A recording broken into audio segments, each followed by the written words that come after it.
Eu vou te explicar por que eu utilizei essa cláusula no meu contrato de honorários para que você entenda esse raciocínio e utilize nos contratos em geral que você for celebrar. Eu vou explicar essa questão, pessoal, em uma linguagem simples, na linguagem popular, para que todos consigam entender. E depois eu vou fazer uma parte 2 explicando um tema correlato e complementar. E aí eu vou explicar de uma forma um pouco mais técnica. Então esses dois vídeos vão ser complementares e vão te ajudar a ter mais garantias nos contratos que você celebrar. Bem, imagine que eu decida criar uma pessoa jurídica para explorar determinada atividade econômica. Popularmente falando, eu crio uma empresa. Quando eu crio uma empresa, eu transfiro um patrimônio para ela e passam a existir duas pessoas distintas.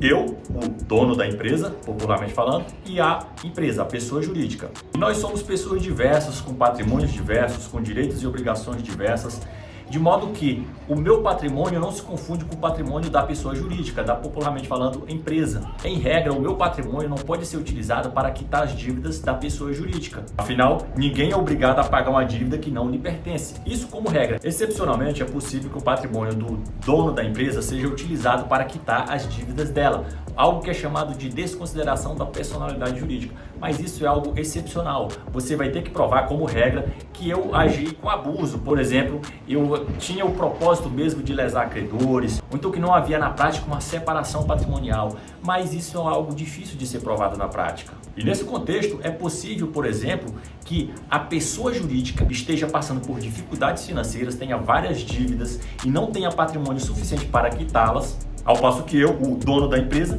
esteja bem, tenha patrimônio, eu posso ter renda de outros empreendimentos, eu posso ter outras fontes de renda. É possível, inclusive, que a pessoa jurídica vá à falência, deixando de pagar vários dos seus credores, enquanto que o seu titular esteja bem, esteja viajando, tenha muito patrimônio, porque, como dito, são patrimônios distintos, pessoas distintas.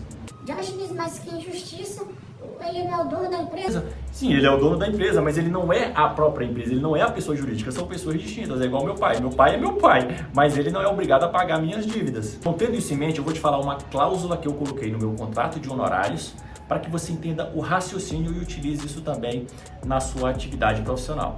Determinado profissional liberal criou uma pessoa jurídica por meio da qual ele presta seus serviços. Na prática, ele presta os serviços pessoalmente, mas juridicamente quem presta os serviços é a empresa dele. E a empresa desse profissional liberal foi contratada por outra empresa para prestar os serviços, mas a empresa contratante não pagou a dívida. E ele então me procurou para ajuizar uma demanda contra aquela outra empresa. E olha o que eu fiz. No contrato de honorários eu coloquei que quem estava me contratando eram duas pessoas. A pessoa jurídica, CNPJ-X, e a pessoa física CPF-Y. Desse modo, eu poderia cobrar a dívida tanto da pessoa jurídica quanto da pessoa física titular da pessoa jurídica. Diógenes, então tu estavas desconfiado da pessoa, que ela ia te dar um calote? Não é uma questão de desconfiança, pessoal. É uma questão de cautela que a gente utiliza nos contratos padrões aí que a gente celebra com pessoas jurídicas. Até porque, ainda que a pessoa seja honesta, isso não impede que a sua empresa vá à falência. Então é sempre bom ter essa cautela.